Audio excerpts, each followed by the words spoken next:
اس لیے انسان کو چاہیے کہ وہ پاک دامنی کی زندگی گزارے۔ شریعت نے کہا عورت کو اگر اپنی جان بھی دینی پڑے تو وہ جان دے دے، شہید کہلائے گی، لیکن اپنی عزت اور آبرو کو پامال نہ کرے۔ ایک واقعہ سنا کے میں بات کو مکمل کر دیتا ہوں، امید ہے کہ بچیاں اس واقعے کو توجہ سے سنیں گی۔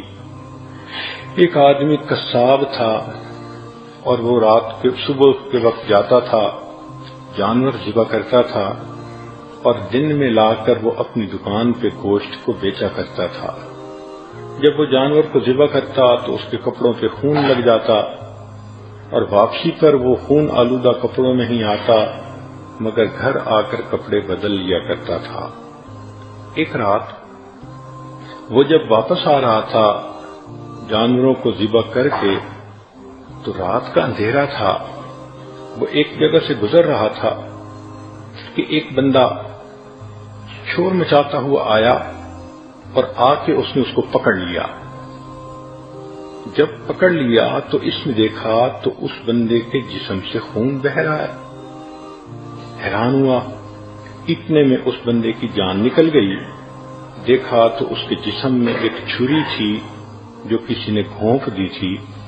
اب وہ جو قتل کرنے والا تھا وہ تو بھاگ گیا اور مقتول اندھیرے میں اس کو سمجھا کہ شاید اس نے قتل کیا۔ جب اس کی وفات ہو گئی تو اتنے میں لوگ آ گئے۔ اب لوگوں نے مقتول کو بھی دیکھا، اس قصاب کو بھی دیکھا، اس کے جسم کے خون کے آثار بھی دیکھے۔ انہوں نے پکڑ لیا کہ تم نے اسے قتل کیا ہے۔ چنانچہ قاضی کے پاس مقدمہ گیا، قاضی نے گواہ دیکھے، مقتول کو دیکھا تو اس نے اس کے اوپر قصاص کا حکم لگا دیا کہ جان کے بدلے جان، اس بندے کو پھانسی دی جائے گی، اس کا سر قلم کیا جائے گا۔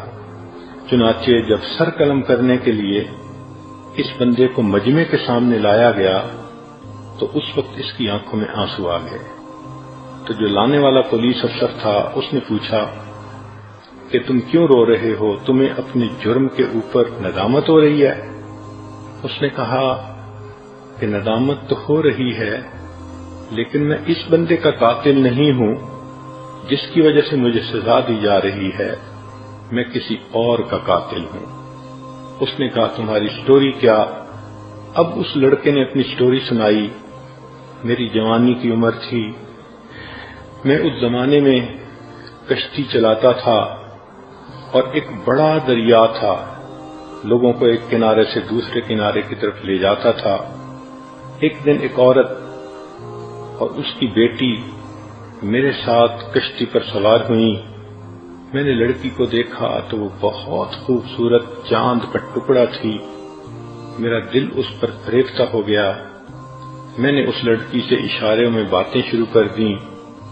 لڑکی نے دیکھا کہ یہ نوجوان میرے اندر انٹرسٹ لے رہا ہے تو اس نے بھی مجھ سے اشاروں میں بات کی، حتیٰ کہ ہمارے درمیان ایک تعلق ایک دوسرے کے ساتھ ہو گیا۔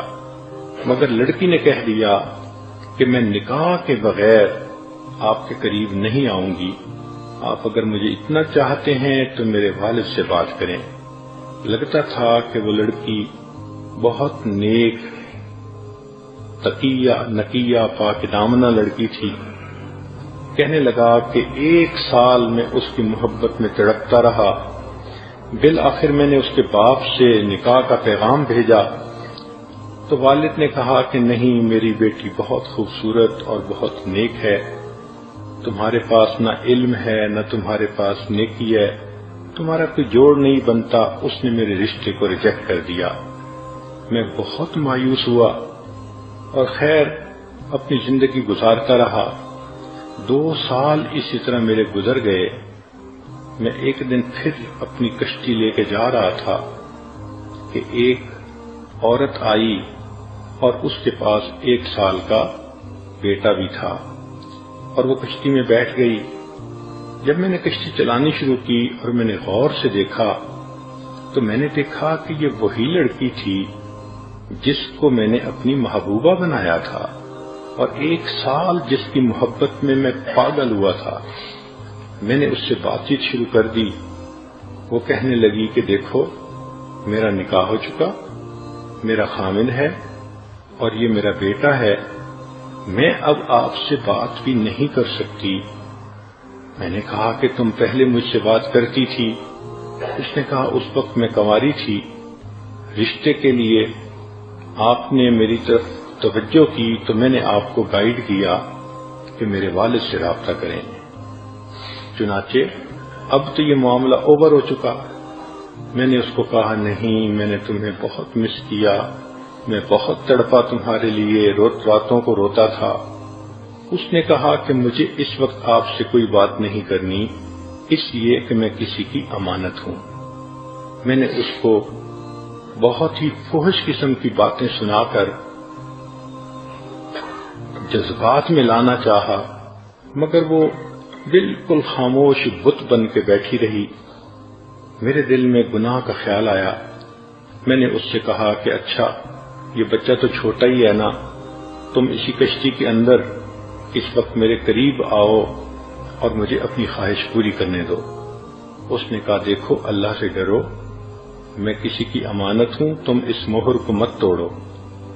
مگر میرے اوپر تو شہوت سوار تھی، میں درندہ بنا ہوا تھا۔ میں نے پہلے اس کو پیار محبت سے بہلانا پھسلانا چاہا، جب اس نے صاف انکار کر دیا تو اس وقت میں نے اس سے اس کا بیٹا چھین لیا۔ میں نے اسے دھمکایا کہ دیکھو میں تمہارے بچے کو پانی کے اندر ڈال دوں گا۔ وہ رونے لگی، آخر ماں تھی کہ میرے بیٹے کو ایسا نہ کرو۔ میں نے اس بچے کا سر پانی کے اندر الٹا کر کے ڈالا تو بچہ تڑپنے لگا، میں پھر اسے اٹھا لیتا اور میں چاہتا تھا کہ یہ میری بات مان جائے۔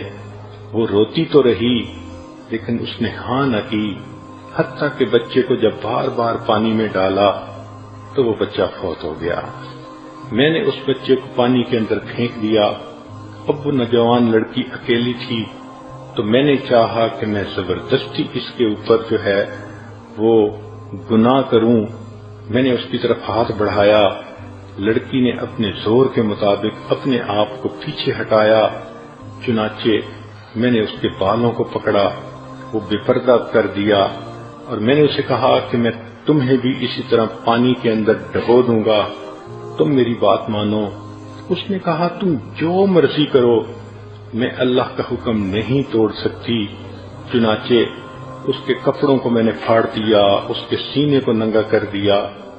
اب جب اس نے میری بات بالکل ہی نہ مانی تو میرے دل میں خیال آیا کہ اس حالت میں اگر اس کو میں چھوڑ دوں گا تو یہ بچے کے قتل کا مقدمہ بھی میرے اوپر کرے گی اور دست درازی کا بھی میرے اوپر مقدمہ ہو جائے گا، تو بہتر ہے کہ اس لڑکی کو بھی مار دیا جائے۔ پھر میرے اوپر ایسی درندگی طاری ہوئی کہ میں نے اس لڑکی کو دھکا دیا، پانی کے اندر وہ گر گئی اور ڈوب گئی۔ میں نے 20 سال پہلے اس ماں اور بیٹے کو قتل کیا تھا، پھر ڈر کے مارے میں نے یہ کام ہی چھوڑ دیا کہ کسی کو شک نہ پڑے، اور میں نے قصاب کا پیشہ اختیار کر لیا، مگر اللہ کی لاٹھی بے آواز ہے۔ آج 20 سال گزرنے کے بعد ظاہر میں بے قصور ہوں کہ اس آدمی کو میں نے قتل نہیں کیا، مگر اس قتل کے بدلے اللہ نے مجھے آج پھانسی کے تختے پہ لا کھڑا کیا۔ سچ ہے کہ اللہ کی لاٹھی بے آواز ہوتی ہے۔